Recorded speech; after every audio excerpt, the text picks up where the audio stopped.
Bismillahirrahmanirrahim. Assalamualaikum warahmatullahi wabarakatuh. Bagaimana kabarnya hari ini? Semoga kalian senantiasa sehat ya. Senang sekali hari ini kita akan belajar matematika kembali. Masih dalam bab teorema Pitagoras. Hari ini kita akan belajar teorema Pitagoras pada sisi-sisi segitiga siku-siku. Yang pertama akan kita pelajari adalah menghitung panjang sisi segitiga siku-siku jika sisi lain diketahui. Kita tahu bahwa pada teorema Pitagoras berlaku A kuadrat plus B kuadrat sama dengan C kuadrat, dengan C adalah panjang sisi miring dari segitiga siku-siku. Untuk menghitung panjang sisi salah satu segitiga siku-siku, kita dapat menggunakan teorema Pitagoras, asalkan panjang kedua sisi yang lain diketahui.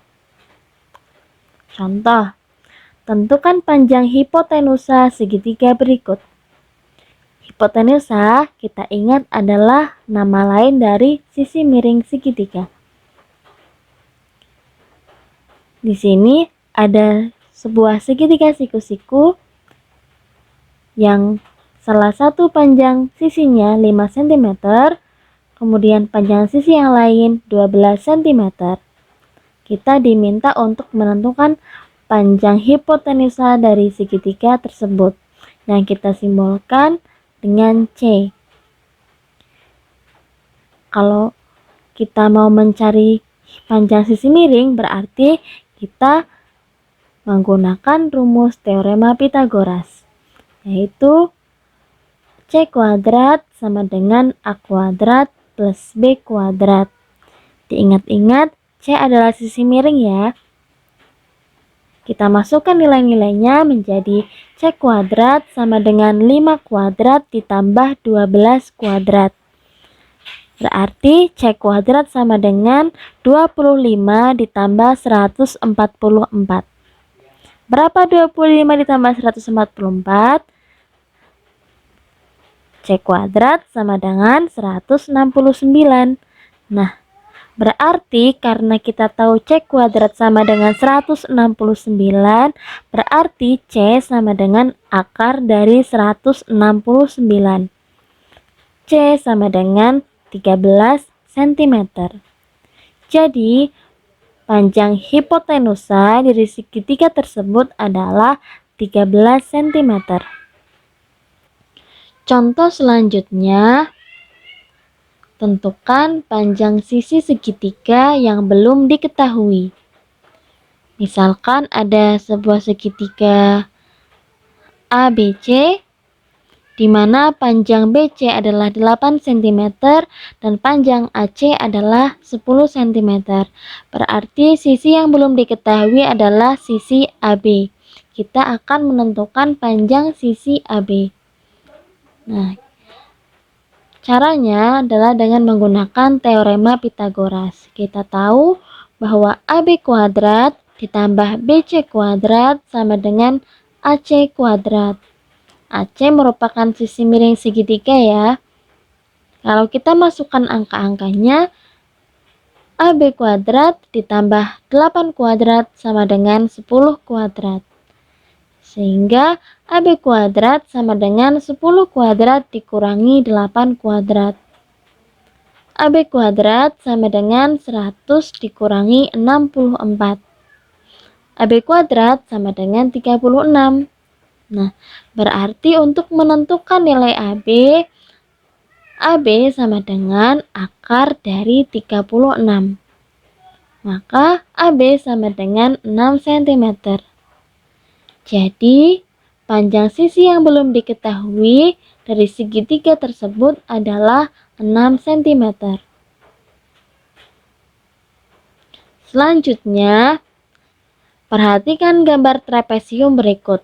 Tentukan panjang BC. Ada sebuah trapesium ABCD, di mana AB 33 cm, CD 25 cm, dan AD 15 cm. Kita diminta untuk menentukan panjang BC dari trapesium tersebut. Nah, untuk menyelesaikan masalah di atas, terlebih dahulu kita buat garis dari titik C, ini titik C, yang tegak lurus dengan garis AB. Ya, jadi tarik garis dari titik C tegak lurus AB. Misalkan titik potong dengan garis AB adalah E, maka terbentuk segitiga siku-siku BCE, sehingga berlaku teorema Pythagoras.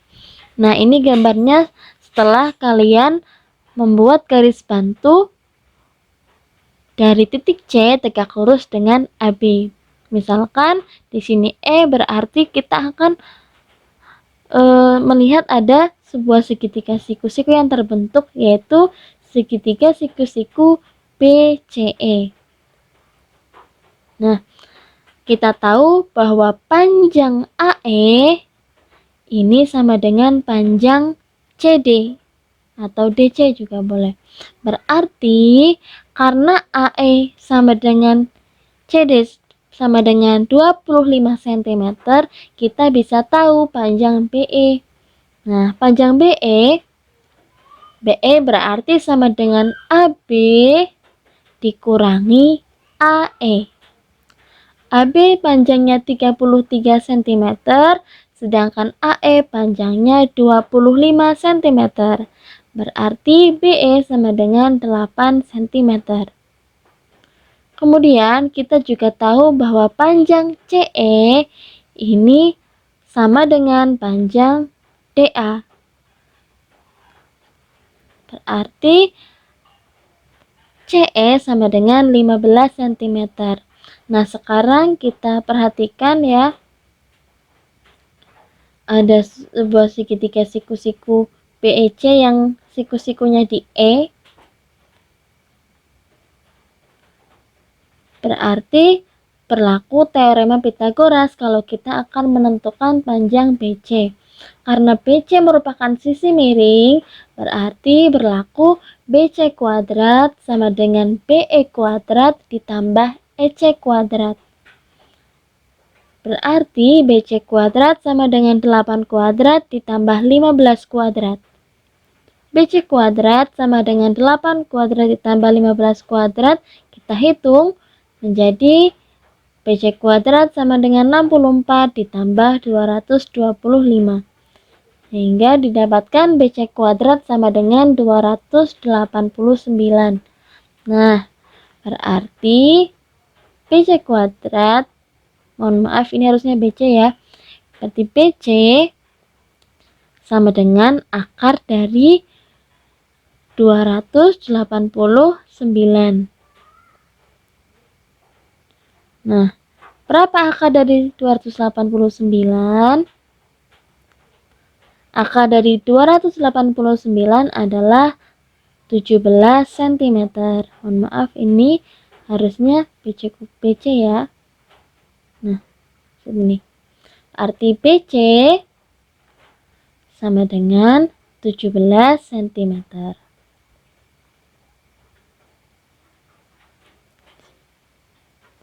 Kemudian kita akan belajar menentukan jenis segitiga jika diketahui panjang sisi-sisinya. Nah, yang pertama akan kita bahas adalah kebalikan teorema Pythagoras. Nah, di sini ada segitiga siku-siku, segitiga ABC, di mana kita misalkan A adalah sisi di depan sudut A. Ini kan sudut A, sudut siku-sikunya. Berarti kita misalkan sisi di depan sudut A, berarti sisi miringnya ini dengan A. Nah, misalkan seperti ini. Kemudian B adalah sisi di depan sudut B. Nah, ini sudut B, berarti sisi di depan sudut B adalah AC. AC kita misalkan B kecil. Kemudian C adalah sisi di depan sudut C. Nah, ini sudut C, berarti AB kita misalkan dengan C kecil. Pada teorema Pythagoras, berlaku dalam segitiga ABC. Jika sudut A siku-siku, maka A kuadrat sama dengan B kuadrat ditambah C kuadrat.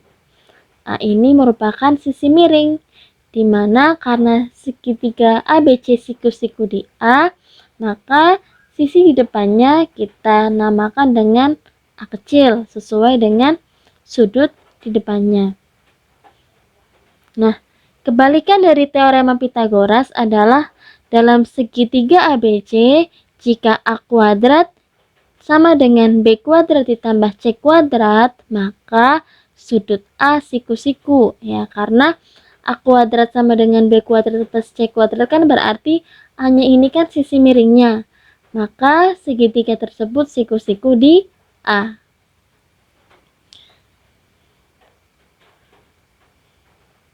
Nah, dalam kebalikan teorema Pythagoras, dalam segitiga ABC, jika A, B, dan C adalah sisi di hadapan sudut A, B, dan C, maka berlaku kebalikan teorema Pythagoras. Ya, diulangi, dalam segitiga ABC, jika A kecil, B kecil, dan C kecil adalah sisi di hadapan sudut A, B, dan C, maka berlaku kebalikan teorema Pythagoras, yaitu yang pertama, jika A kuadrat sama dengan B kuadrat plus C kuadrat, maka segitiga ABC siku-siku di A. Jika B kuadrat sama dengan A kuadrat plus C kuadrat, maka segitiga ABC siku-siku di B. Dan jika C kuadrat sama dengan A kuadrat plus B kuadrat, maka segitiga ABC siku-siku di C. Sesuai dengan sisi miringnya.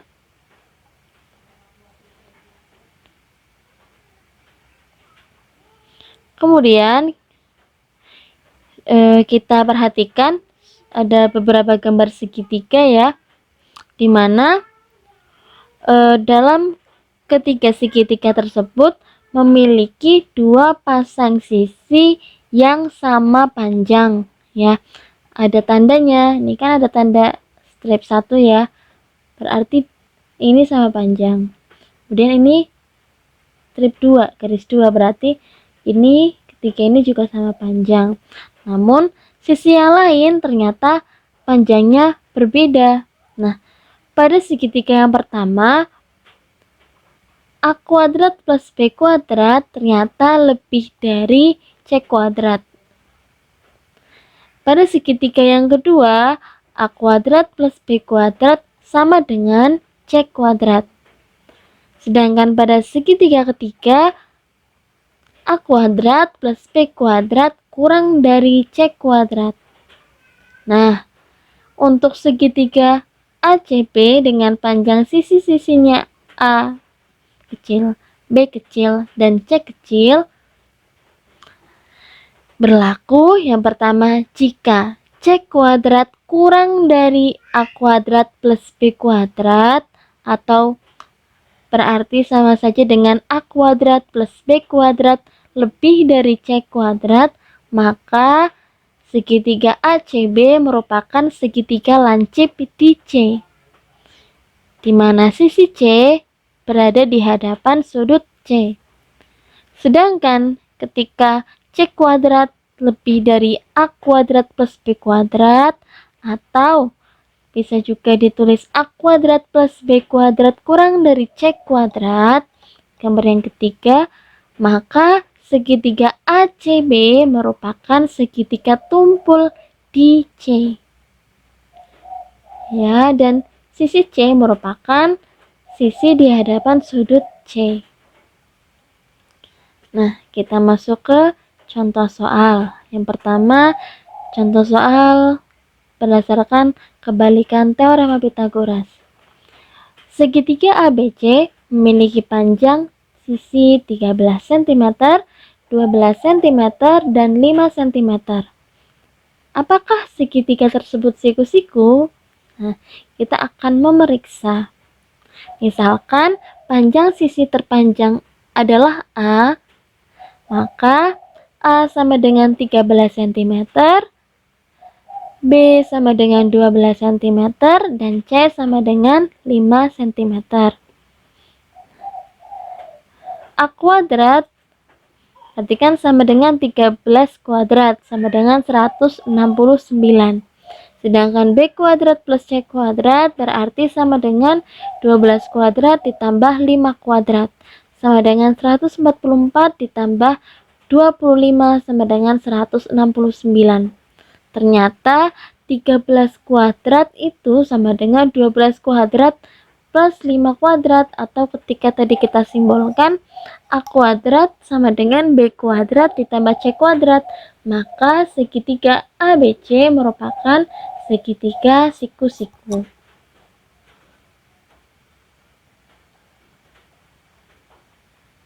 Kemudian, contoh yang kedua, suatu segitiga memiliki panjang sisi 7 cm, 9 cm, dan 10 cm.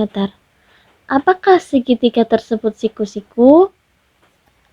Nah, misalkan lagi seperti tadi, sisi terpanjangnya adalah A, maka A sama dengan 10 cm, B sama dengan 7 cm, dan C sama dengan 9 cm.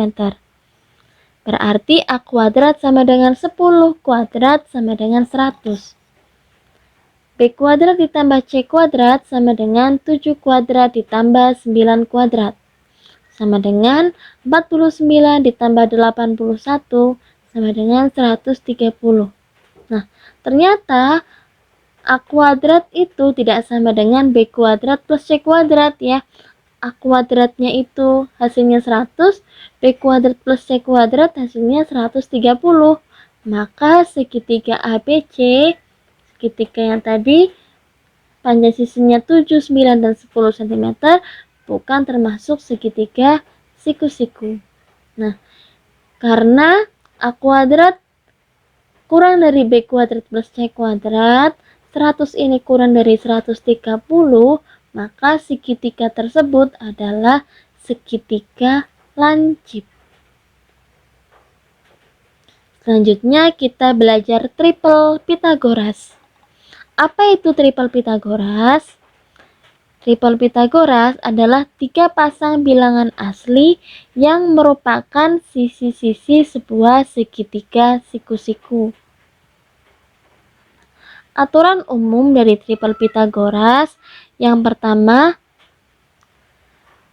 ya, ketika kita ingin menentukan apakah ketiga bilangan, ya, misalkan ada 3 pasang bilangan asli, apakah dia merupakan triple Pythagoras atau bukan, kita harus memperhatikan aturannya.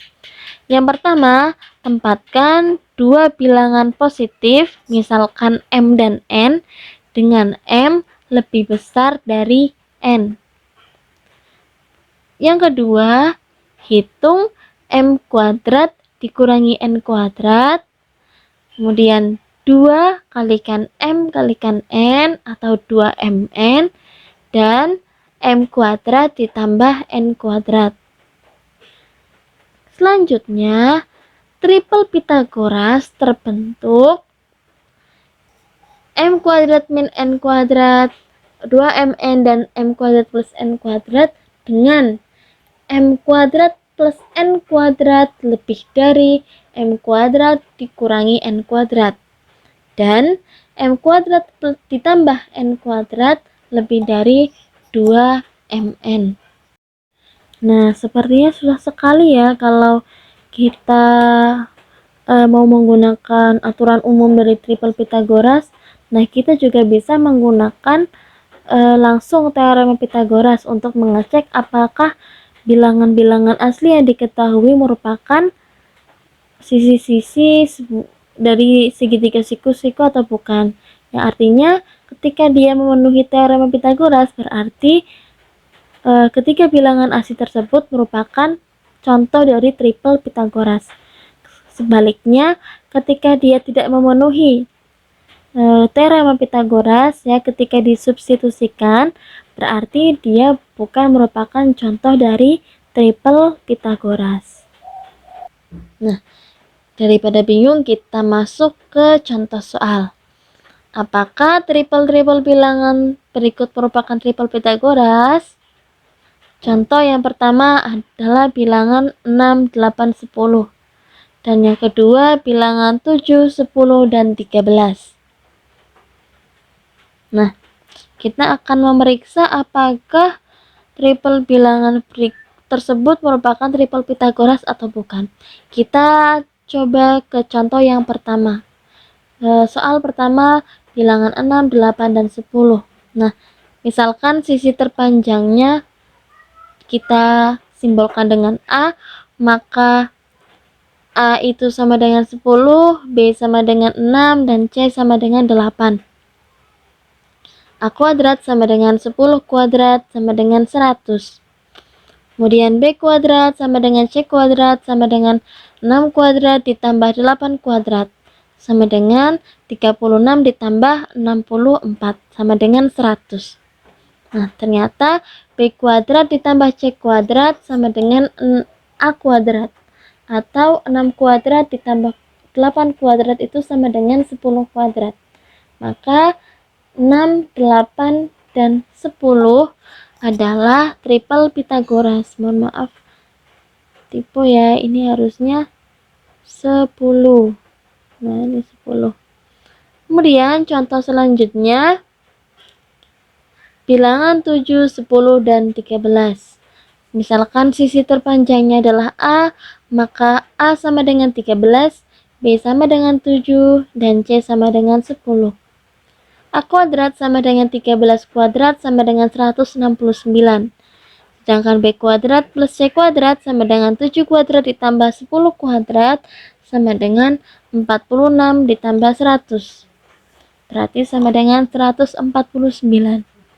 Nah, ternyata B kuadrat plus C kuadrat tidak sama dengan A kuadrat.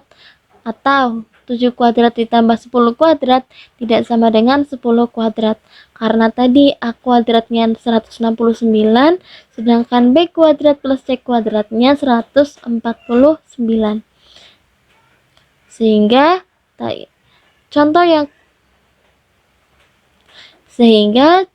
bilangan 7, 10, dan 13 bukan merupakan contoh dari triple Pythagoras.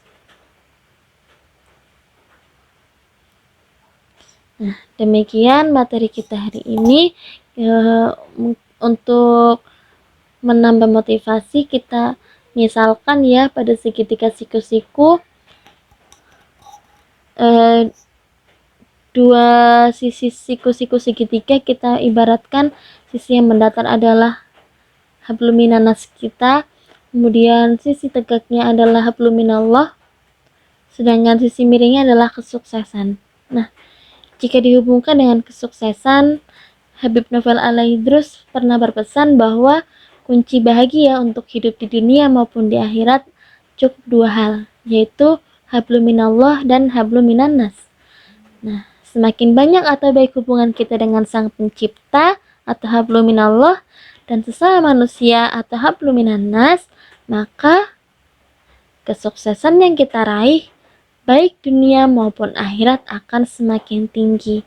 Nah, mari kita perbaiki hubungan kita dengan Sang Pencipta dan dengan sesama manusia.